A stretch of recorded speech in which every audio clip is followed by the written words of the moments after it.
sumber dari semua maksiat, sumber dari semua penyakit hati bernama lalai, sumber dari syahwat, itu adalah ar-ridha 'anil nafs. Meridhai, membiarkan kehendak diri, membiarkan diri kita terpapar oleh syahwat, membiarkan diri kita menikmati tidur lalu tidak tahajud, membiarkan diri kita berdebat, membiarkan diri kita untuk memandang sesuatu yang tidak halal. Maka man radiya an nafsihi, siapa yang ridha kepada dirinya, di saat itulah dia membuka semua inti-inti dari maksiat. Itu sebabnya Imam Sarir Sakti mengatakan 1000 setan itu nggak ada apa-apanya dengan satu nafs, jiwa. Atas dasar itulah kalau bulan puasa masih ada orang maksiat meskipun setannya sudah dibelenggu. Jadi kalau banyak orang bertanya, kan setan sudah dibelenggu. Nah, ini berarti doktrin kita salah selama ini. Maksiat itu nggak perlu ada setan. Merusak di bumi nggak perlu ada setan, Pak. Bakat alami dalam tubuh kita itu merusak. Itu bakat alami. Inilah yang dibaca oleh setan, yang dibaca oleh malaikat. Apa kata malaikat? Ya Rob, kenapa engkau menciptakan di bumi makhluk yang merusak dan membunuh? Jadi karakter jiwa kita itu sudah merusak. Dan saya sudah pernah membahas sebelumnya, jiwa ini punya karakter hewan, punya karakter buas. Hewan ternak dan buas. Dengan karakter ini sudah cukup kita bermaksiat kepada Allah Subhanahu wa ta'ala. Jadi nggak perlu setan kalau mau maksiat. Bedanya, setan itu menyesatkan. Nah, ini kata kunci. Jadi yang berbahaya dalam hidup kita bukan maksiat, bukan dosa, bukan zan, tapi maksiat yang berisi kepada kesesatan, pemahaman yang sesat, cara pandang yang sesat. Ini yang berbahaya. Kalau dosa, semua kita dosa. Dan ini sudah digariskan oleh Allah Subhanahu wa ta'ala. Sehingga muncul hadis, kullu bani Adam khatta'un. Semua manusia itu pasti khata'. Apa arti khata'? Banyak salah, banyak dosa. Maka seorang manusia itu punya dosa itu biasa, Pak. Yang nggak biasa itu kalau dia sesat, dia menyimpang dari jalan Allah Subhanahu wa ta'ala. Makanya Nabi Muhammad SAW itu menerima orang-orang yang berdosa. Tapi Nabi Muhammad tidak suka dengan orang-orang yang menyimpang. Dan dibalik, kalau maksiat, taat, ya, kemudian syahwat itu dimulai dari kita ridha kepada diri, lalu sebaliknya pokok dari ketaatan, pokok dari kesadaran dan kehormatan itu ada ridha minka anha. Kamu tidak membiarkannya, kamu tidak meridhoinya. Kalau sepertiga malam terakhir jam 3 maunya badan tidur atau sujud, Pak? Tidur ya. Kita biarin begitu. Ini namanya asal kulli ma'siyah. Maksiat mulainya dari situ. Kita biarin, kita manjain jiwa. Terlalu memanjakan nafs jiwa, ini awal dari semua maksiat. Imam Nu'taillah Sekandari memberikan karakter seorang mursyid. Mursyid itu bukan orang yang hebat. Mursyid itu man la yarda an nafsi. Begitu di kitabnya. Li antas haba jahidan la yarda an nafsi. Kamu berguru, bersahabat dengan seseorang yang tidak meridhoi dirinya, nafsnya, jiwanya, itu lebih baik daripada kamu berguru kepada orang yang meridhoi nafsnya, jiwanya. Maka kalau mau cari guru, carilah guru yang tidak membiarkan dirinya terpapar oleh nafs, jiwa kita, ya, kehendak diri. Lalu beliau memberikan pertanyaan, fa'ayyu alimin fa'ayu ilmin li'alimin yarda an nafsi. Masih disebut alimkah orang yang alim tapi dia mengikuti hawa nafsunya? Masih disebut alim enggak? Enggak. Wa ayu jahlin li jahilin la yarda an nafsi. Masih disebut jahilkah orang yang jahil jika dia tidak mengikuti hawa nafsunya? Sekarang kita masuk ke, ada satu istilah di dalam kolbu namanya basirah. Basirah itu, kalau yang kita pakai sekarang namanya basar. Sifat melihat, kemampuan memandang, memandangnya dengan fisik. Ada yang memandang dengan batin, disebut dengan al-basirah. Coba kita baca teksnya. Syu'aul basiratu yushhiduka qurbahu minka. Pancaran atau terangnya basirah mata hatimu, yushhiduka qurbahu mink, akan membuat engkau menyaksikan bahwa dia dekat kepadamu. Apa itu syu'aul basirah? Ilmu. Jadi boleh diartikan, ilmumu mengenai Allah akan membuat kamu sadar bahwa Allah itu dekat. Udah ngerasa Allah dekat belum? Kalau nggak diingetin nggak ya? Kenapa kita masih suka bertawassul? Karena kita merasa jauh kepada Allah. Kalau kita merasa dekat kepada Allah, itu nggak perlu tawassul, Pak. Jadi apa rahasia tawassul sebenarnya? Karena kita nggak punya kesadaran itu. Jadi ada di Inggris dua kelompok. Jadi kelompok Sufi Asy'ariyah, Sufi terus akidahnya Ahlussunnah Asy'ariyah, didebat oleh kelompok Salafi Wahabi. Pakai ayat, wa idza sa'alaka 'ibadi anni fa inni qarib. Kata si Wahabi nih, Sufi, kalian tolol, kira-kira begitu. Allah akan dekat, ini ayatnya. Ini ayatnya, jika hambaku bertanya mengenaiku, maka katakan dia dekat. Ngapain kamu tawasul-tawasulan segala? Apa jawaban dari seorang, ini kelompok perempuan, Pak. Perempuan, tapi berdebat dan canggih sekali ya. Bikin kita jatuh cinta lah dengan dalil-dalil mereka. Apa kata si perempuan ini yang Ahlussunnah, yang Sufi? Betul, Allah itu qarib. Tapi apakah engkau merasakan dekat kepadanya? Bengong juga si perempuan ya, yang Wahabinya. Semua kita tahu Allah itu dekat, tapi kesadaran merasakan Allah dekat itu biasanya orang berguru dulu. Nah, berguru itu bagian dari tawassul sebenarnya. Maka tawassul yang begini nggak masalah. Tawassul yang tidak boleh itu nyembah yang ditawassulin. Dan saya yakin tidak ada umat Islam yang menyembah kubur ya. Nggak ada. Dulu waktu saya bertanya persoalan ini kepada Syekh Badi Sayyid Al-Laham, itu belum marahnya bukan main. Karena beliau marah, saya kena ainnya, Pak. Sakit 2 bulan. Jadi teringat terus, matanya itu kayak nyala. Apa kata beliau? La ara fid dunya ahadan minal muslimin yasjud li ghairillah illa fil hin, gitu ngomongnya. Saya tidak melihat di muka bumi seorang muslim pernah sujud, pernah meminta kepada selain Allah. Kecuali di India ada orang sujud ke kubur.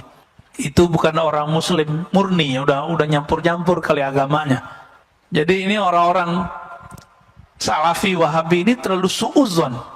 Imamnya sendiri sekarang namanya Saleh Fauzan. Kita orangnya masih hidup dan kitabnya diajarkan di pesantren-pesantren modern. Ini yang kita singgung sebelumnya. Bulan puasa kan saya nggak bahas, Pak, nggak mau polemik. Ini udah selesai puasa, kita mau polemik lagi nih. Ya, nggak ada efek sama sekali sama mereka. Mereka malah tambah marah diingetin. Itu pengkhianatan terhadap pendiri-pendiri pesantren modern ini. Mereka kan Ahlussunnah semua. Ketika kemudian mereka berubah, kitabnya dirubah, ajaran akidah yang diajarkan ke santri-santri berubah. Yang diajarkan kitab Tauhid Syekh Saleh Fauzan, yang menyebut Sufi sebagai ubadul kubur, yang menyebut orang-orang Ahlussunnah sebagai orang-orang yang sesat. Ahlussunnah Asy'ariyah disebut sesat, Pak. Ini mohon maaf ya. Kita belajar sifat 20, Allah wujud kidam baqa. Ini rata-rata belajar itu kan? Benar nggak? Itu dianggap sesat oleh si pengarang kitab, dan kitab itu diajarkan di pesantren-pesantren modern. Ridho nggak, Pak? Maka saya mengajak kiai-kiai yang emang antum diberikan kecerdasan oleh Allah, apa susahnya ganti kitab? Kitab banyak di dunia, ganti. Hati-hati, ini ditanggung jawab dunia akhirat. Oh Ustadz, ini kitab cuma untuk perbandingan. Santri kita cuma, emang santri sebelum dia kuliah udah bisa membandingkan, paling cuma 1-2. Anak kuliah aja banyak yang gak paham kok. Udah dokter juga banyak yang paham, apalagi cuma santri kelas SMP, SMA, sanawiyah, aliyah, gak akan paham Pak. Jangan ngeles, udah ganti aja. Maka bapak-bapak yang naruh anak di pesantren modern, tolong sampaikan ini kepada kiai-kiainya. Saya ke sahabat-sahabat saya yang punya pesantren modern, saya udah ngomong. Yang bisa saya sampaikan, saya sampaikan. Ada yang memusuhi, ada yang senang dikasih tahu. Ya.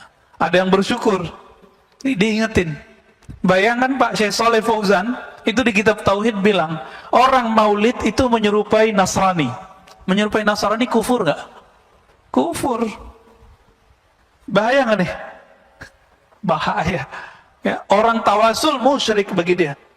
Wa ainul basirati tushhiduka adamak. Jadi ada pancaran ilmu mata hati. Jadi mata hati kalau sudah dapat ilmu, kita sadar Allah dekat. Tapi pancaran ini belum tentu membuat seseorang bisa memandang.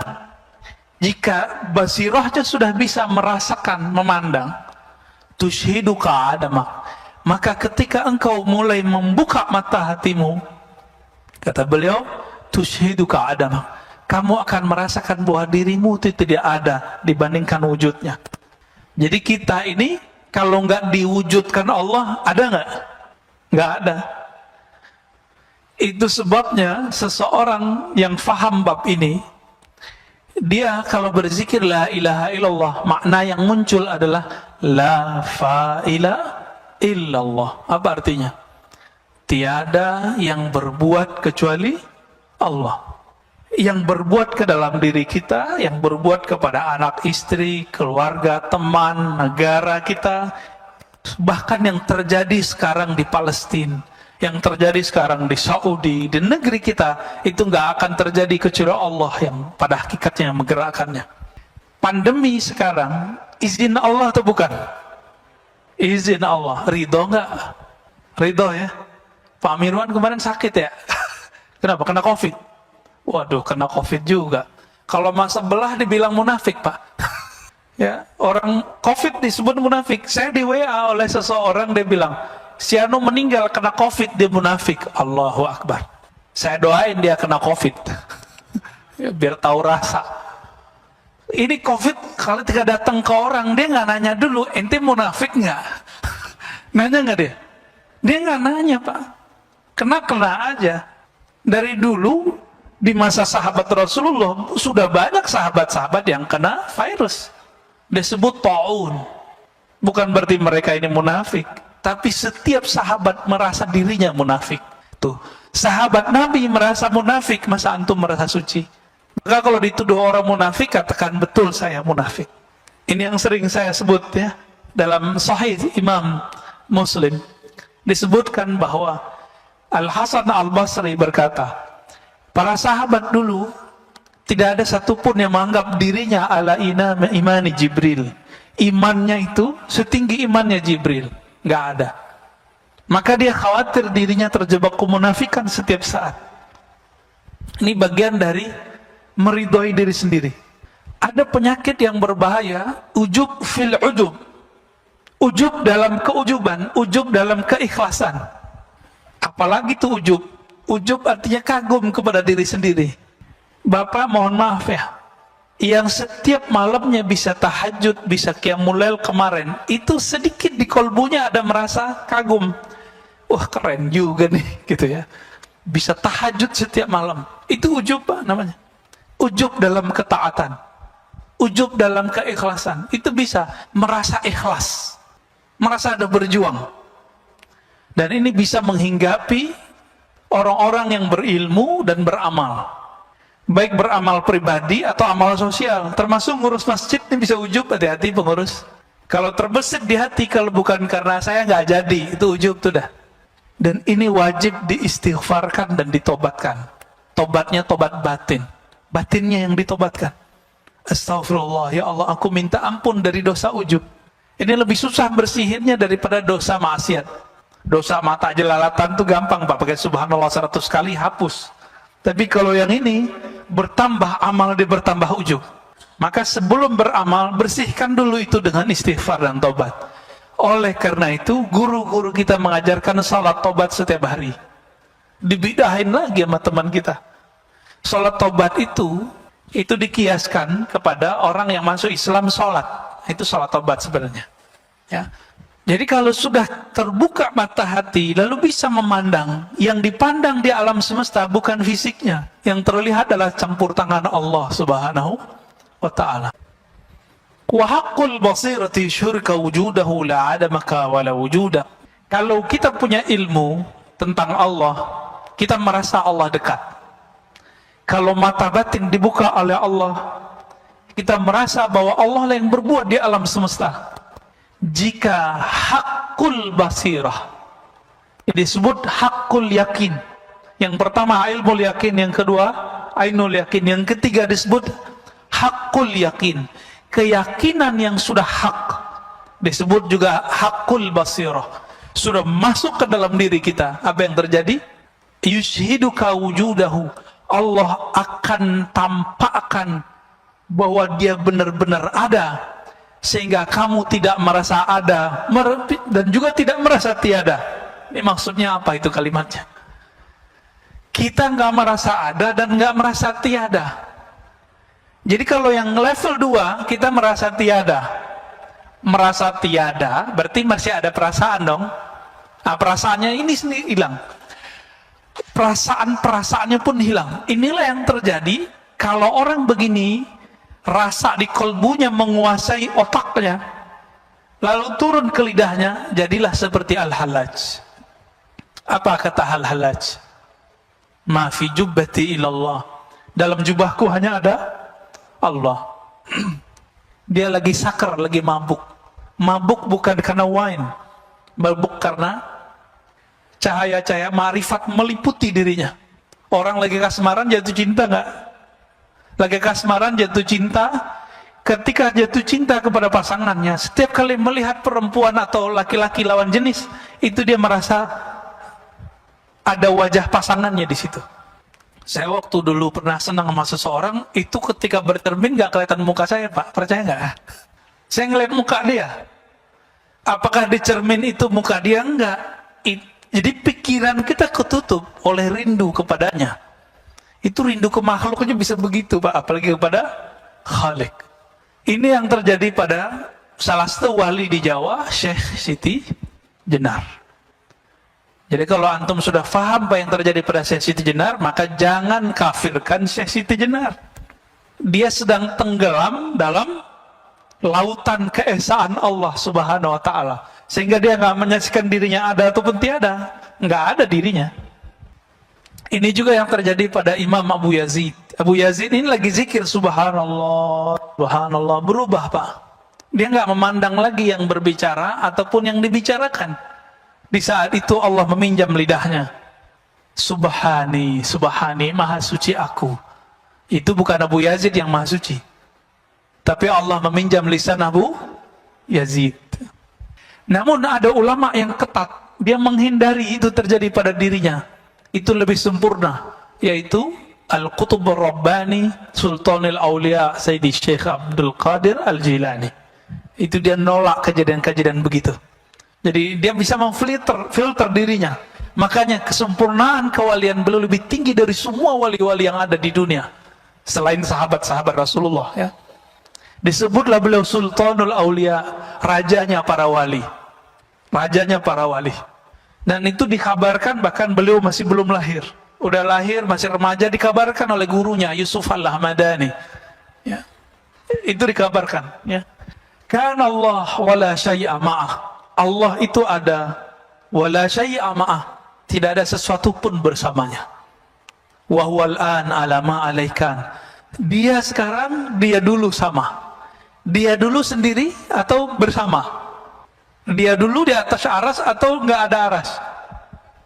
Nggak ada aras. Maka dia dulu dan sekarang sama. Oleh karena itu perdebatan mengenai Allah bertempat di aras, Allah di arah tinggi, arah atas, itu nggak ada manfaatnya sebenarnya. Sebenarnya lah, ya. Cuma karena orang awam sudah terjebak mengatakan Allah di atas, maka muncullah pembahasan, benarkah Allah bertempat? Kalau paham nih ini hadis, ini kan hadis Sahih Bukhari, kan Allah wala syai'a ma'ah. Ini pertanyaan disampaikan oleh Abu Musa Al-Asy'ari dan teman-temannya orang-orang Yaman. Abu Musa al-Ash'ari, sahabat Rasulullah dari Yaman, yang Nabi mengatakan al-iman Yamaniyah, al-hikmah Yamaniyah. Iman itu dari Yaman, hikmah dari Yaman. Maka Islam Indonesia berutang kepada orang Yaman, karena yang banyak mengislamkan kita adalah hadarin, orang-orang Hadramaut dari Yaman. Ya, jazahumullah khairan katsira. Semoga Allah membalasi mereka dengan kebaikan. Di Jakarta ada yang tidak mau terkenal di masa hidupnya, sezaman dengan jidnya Habib Jindan, jidnya yang paling atas itu, Habib Jindan yang senior, Pak. Itu punya teman namanya Al-Habib Ali Al-Yamani. Orang taunya cuma Syekh Ali Al-Yamani, nggak mau terkenal. Dekat dengan Habib Hussein, luar Batang. Saya sampai sekarang belum pernah, Pak, ziarah ke luar Batang itu. Ya. Itu ada Syekh Ali Al-Yamani, datang dari Yaman ke sini, bawa Thariqat Qadiriyah dan Thariqat Alawiyah.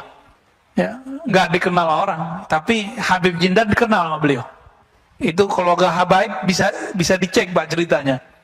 Siapa nama syekhnya? Syekh Ali Al-Yamani. Nanti cari ya.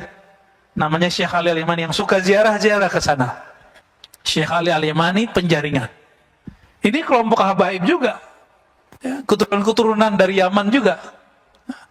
Dulu orang Yaman, Abu Musa al-Ash'ari dan keluarga klannya datang kepada Nabi ngaji. Apa pertanyaannya?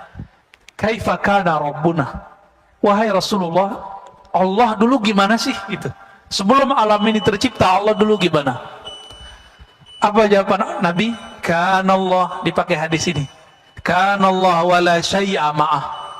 Allah ada dulu di masa yang qadim. Allah ada dan tidak ada arasy, tidak ada langit, tidak ada bumi, tidak ada malaikat, tidak ada Ahmad, tidak ada Muhammad, hanya Allahu Ahad. Itu dia. Itulah makna kul huwallahu ahad. Rahasia kul huwallah di situ, Al-Ikhlas. Allah senang disebut sendiri. Allah senang disebut esa. Kita kalau punya jasa kan nggak pengen disebut jasa orang lain bersama jasa kita. Yang boleh begitu cuma Allah, yang boleh narsis itu cuma Allah. Jadi yang maha narsis itu cuma Allah. Yang maha ego cuma Allah. Kita nggak boleh ego, kita nggak boleh narsis. Kalau Allah dulu dan Allah sekarang sama, perlu nggak debat Allah bertempat? Sebenarnya nih, nggak perlu ya. Perlu nggak mengatakan Allah di langit? Lalu bagaimana dengan hadis seorang budak perempuan yang mengatakan Allah di langit? Imam Ibnu Hajar mengatakan perempuan ini kecerdasannya tidak sempurna. Saya ngomong begini, Pak, dituduh Syiah. Cuma karena mengatakan fakta itu. Yang ngomong bukan saya kok, yang ngomong Imam Ibnu Hajar. Apakah Ibnu Hajar seorang Syiah? Kan enggak, Imam Ahlus Sunnah. Kalau Ibnu Hajar itu Syiah, maka semua kita Syiah. Ibnu Hajar ini yang mensyarah, yang menjelaskan Sahih Bukhari dan paling bagus. Kalau penjelas Sahih Bukhari ini dituduh Syiah, kira-kira kita gimana, Pak? Oh, kita lebih sesat dari beliau lah. Ya. Dan orang-orang yang berzikir dengan zikir-zikir setan, wujudku wujud Allah, zatku zat Allah, sifatku sifat Allah, ini orang kurang ajar kepada Allah. Yang benar wujudku tidak ada, yang ada cuma wujud Allah pada hakikatnya. Ini orang berzikir, zikirnya apa? Wujudku wujud Allah. Kasus ini dulu terjadi di Aceh, kampung Pak Mirwan ini. Terjadi kasus kelompok namanya kelompok Wujudiyah. Dulu imamnya namanya Hamzah Al-Fansuri. Itu dari keturunan juga sebenarnya, thariqatnya Qadiriyah. Beliau ini punya murid pengikut namanya Syamsuddin As-Samatrani. Mereka itu emang pengamal zikir dan sampai mengalami ekstase dan mengatakan wujud kami tidak ada yang hanya ada wujud Allah. Lalu di masa Syekh Nuruddin Ar-Raniri, itu campuran, dia ibunya Melayu, ayahnya India, Randir atau Ranir, keturunan Arab juga. Beliau ini dari Gujarat datang ke Aceh dan nulis dalam berbahasa Arab Melayu, bahasa Jawi, bahasa Aceh. Nulis tentang sultan, tentang akidah, Saya membaca salah satu kitabnya, Kashful Ma'lum. Masya Allah, luar biasa. Belum mengkritisi apa yang terjadi pada zaman Hamzah Fansuri. Karena menurut beliau, orang ngomong wujud ke wujud Allah, ini dia belum nyampe kepada masa ekstase seperti Al-Hallaj dan yang lain-lain, Abu Yazid. Maka mengatakan itu haram. Jadi Bapak Saudara Allah, kapan seseorang boleh mengatakan wujudku tidak ada, yang ada wujud Allah? Dia kalau sudah sampai di hakul yakin. Tapi kalau kayak kita ini, kita kan baru sampai di hakul ilmu yakin, teori bertuhan. Ilmunya dalil, mana dalilnya? Orang seperti ini haram mengatakan tidak ada wujud kecuali wujud Allah. Sisa ajaran ini dipakai oleh Kartosuwiryo. Dia ajarkan ke santri-santrinya waktu berjuang. Santri-santrinya yang sekarang zikirnya begitu, padahal makomnya belum nyampe. Sekarang kan masih ada tuh NII, DII. Mereka punya khalifah sendiri, Pak. Punya amir sendiri, punya menteri sendiri. Sekarang cuma sebatas tradisi, struktur masyarakat. Saya dengar salah satu muridnya ngomong, la ilaha illallah tu la wujuda illallah, la mawjuda illallah, tiada yang wujud kecuali Allah. Ini kan gawat. Itu nggak boleh dilafazkan kecuali sudah nyampe, ya. Jadi kalau sudah merasakan bahwa kita ini ada karena diadakan Allah, berarti baru ilmu yang pertama. Belum boleh ngomong wujud saya, wujud Allah.